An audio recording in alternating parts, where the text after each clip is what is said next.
Assalamualaikum warahmatullahi wabarakatuh. Kembali lagi di channel Ganesha Eka Java, satu channel ilustrasi bergambar yang dimana aku akan bercerita di dalamnya. Kali ini aku akan bercerita tentang sebuah pulau yang nampaknya sudah tidak asing lagi bagi kalian semuanya ya.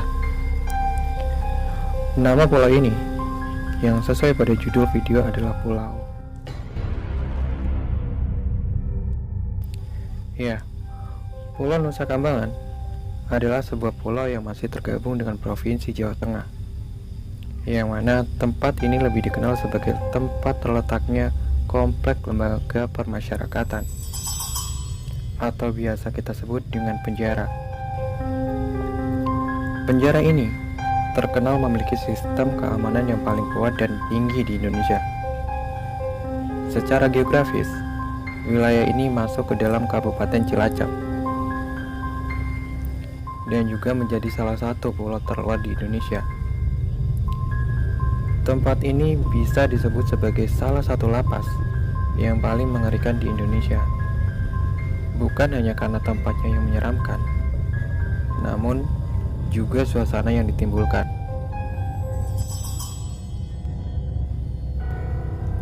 Komplek penjara ini konon sudah ada sejak zaman kolonial Belanda. Penjara ini juga seringkali dipakai untuk eksekusi mati para terpidana yang memiliki kesalahan berat.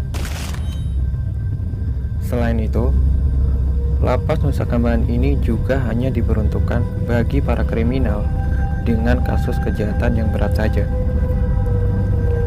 Jadi, ketika orang masuk ke sini, maka sudah dipastikan orang itu memiliki kesalahan yang besar.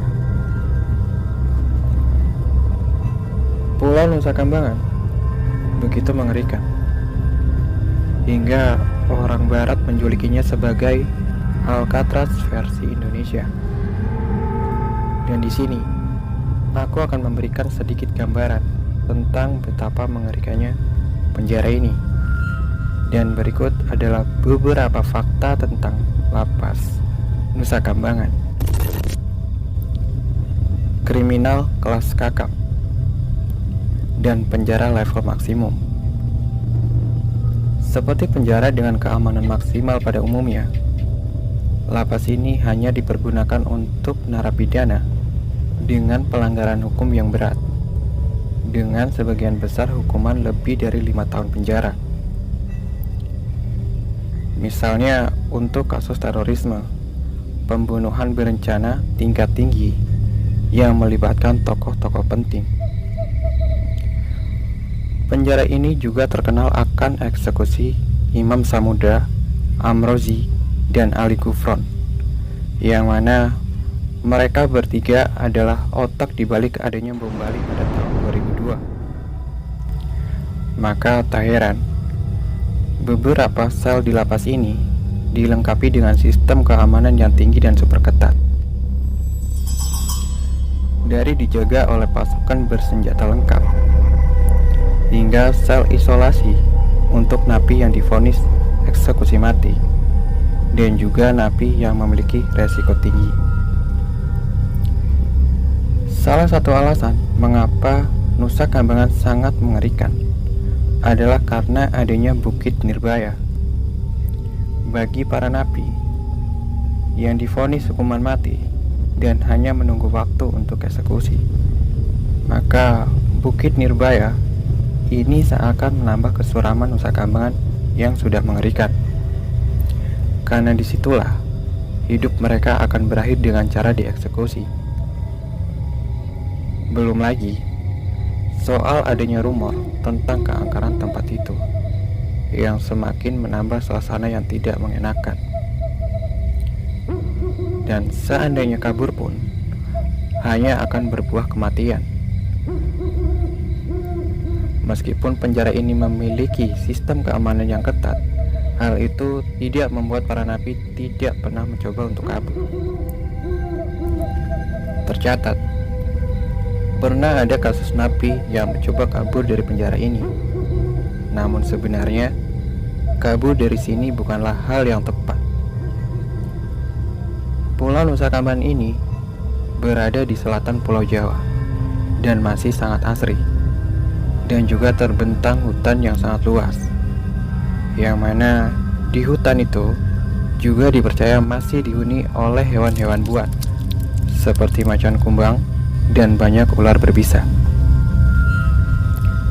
Maka dari itu, ketika ada yang mencoba kabur dari penjara ini, itulah yang akan mereka hadapi.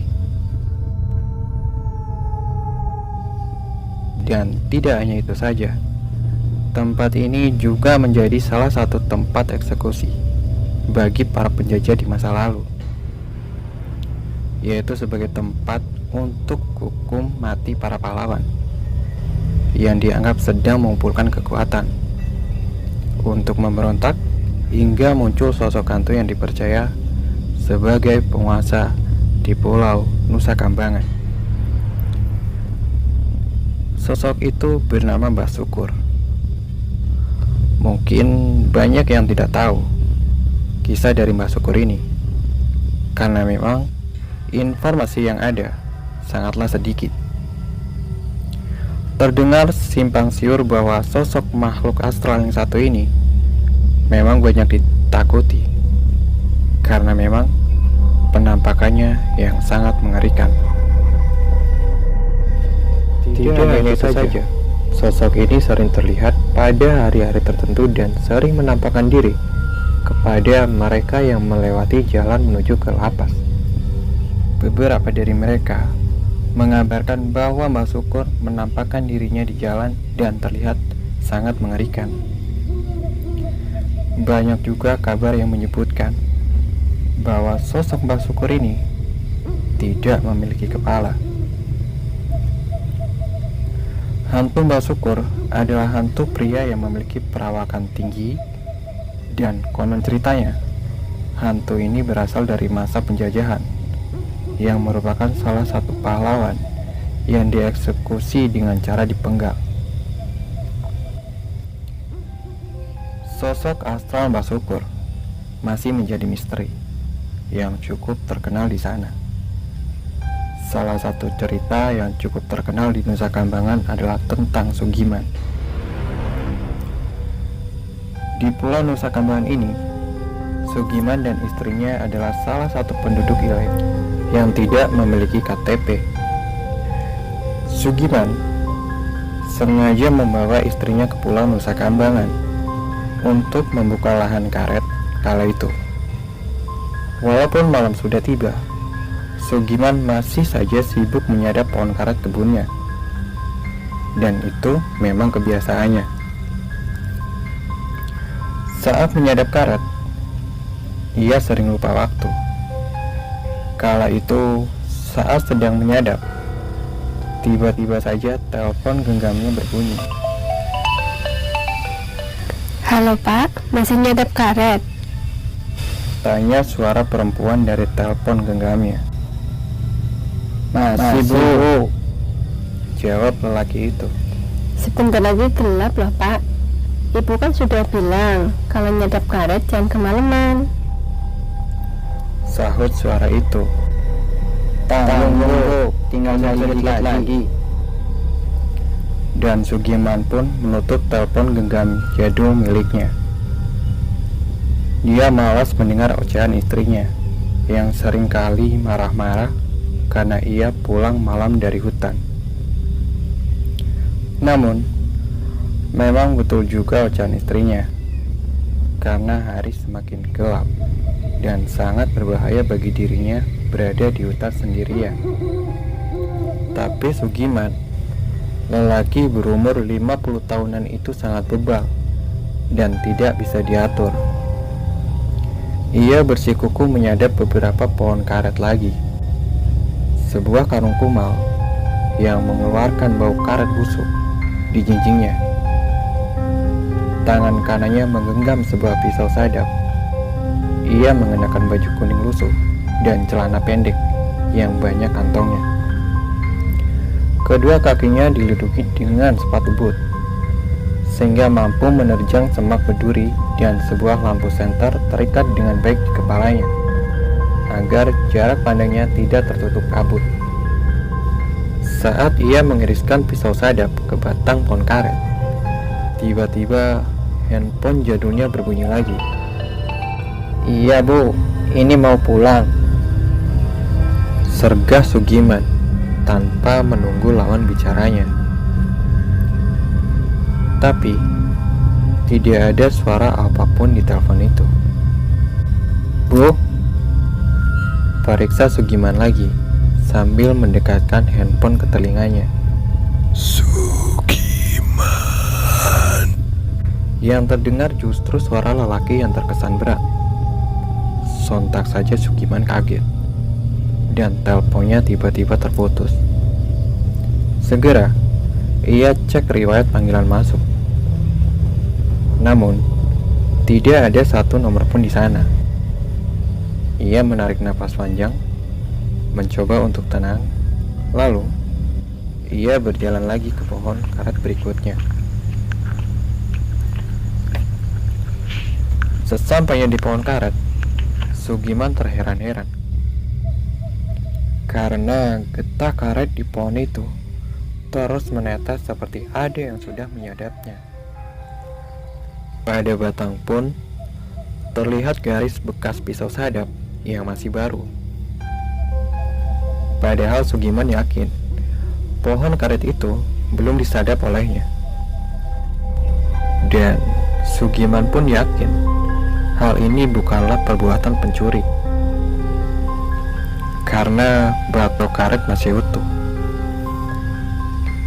Ia kemudian mengambil karet dalam patok itu, lalu berjalan kembali ke pohon berikutnya. Langit sudah sepenuhnya gelap. Hanya senter Sugiman, satu-satunya penerangan di hutan itu. Ketika ia memeriksa pohon berikutnya, lagi-lagi pohon itu seperti baru saja disadap oleh orang. Getahnya mengalir ke batok dan ada bekas pisau di batang pohonnya. Jantungnya mulai berdetak tak karuan. Bulu kuduk berdiri semua. Kemudian, saat ia hendak menuju ke pohon berikutnya, ia sangat kaget saat melihat sosok tanpa kepala sedang menyadap pohon karet miliknya.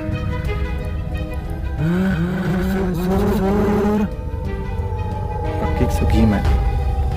Ia tak pernah terpikir kalau mitos itu nyata Mbah Sukur, yang diyakini sebagai arwah yang paling kuat yang menghuni Pulau Nusa Kambangan.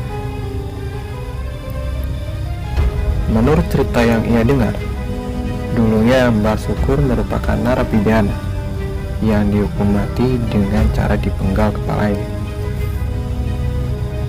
Kini, sosok itu ada di hadapannya.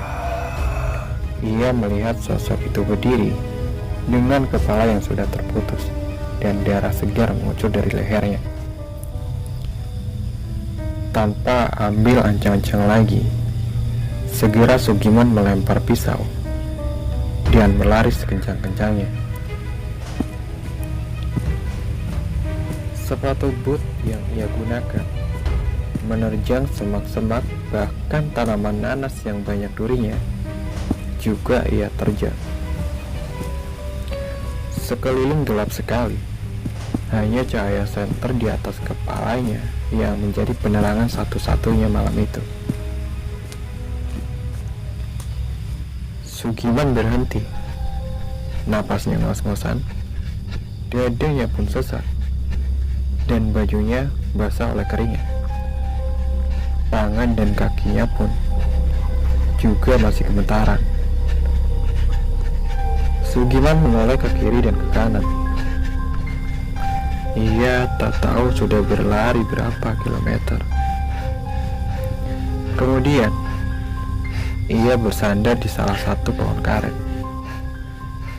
Dan betapa terkejutnya dia ketika pandangannya tertuju pada sayatan di pohon karet yang masih baru. Dan tak jauh dari situ, sosok Mbah Sukur terlihat lagi. Ia terlihat masih sibuk menyadap karet, Sugiman menyadari bahwa ia berada di tempat semula saat pertama kali melihat sosok Mbah Syukur. Sayangnya, ketika ia memutuskan berlari lagi, kakinya sudah tidak dapat digerakkan. Ia merasa bahwa kakinya seperti terpaku di tanah. Sosok tanpa kepala itu mendekati Sugiman dengan langkah yang terpatah-patah. Darah segar masih saja mengucur dari leher tanpa kepala itu.